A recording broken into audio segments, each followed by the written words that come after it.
So what we are going to look today is that what is the role of luck in stock market? Our industry expert Mr. Satish Prabhu will explain this now.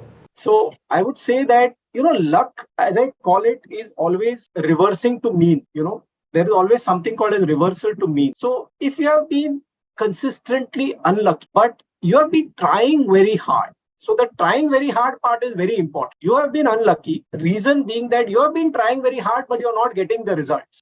If you don't try hard and you're not getting it, then that's not unluck. That's because you're not trying hard. So if you try very hard, and you feel that you're unlucky, your luck at some point of time will catch up, because it's called reversal to mean, because the averaging out starts happening.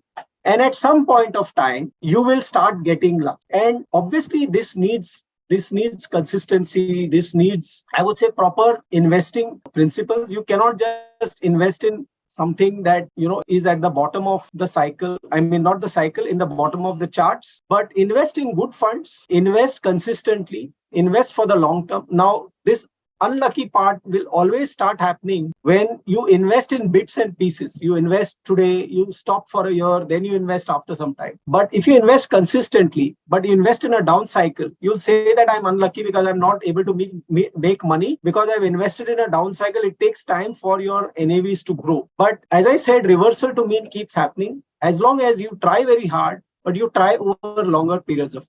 Thanks for your detailed explanation. Are you in search of a personal guide who can remove the stress of handling your finances? Then please feel free to avail our expert consultation. And also you can attend our webinars to gain investment related insights. Both the consultation and webinar are absolutely free, and you can find the link in the below description. Please like and share, and do subscribe to Holistic Investment.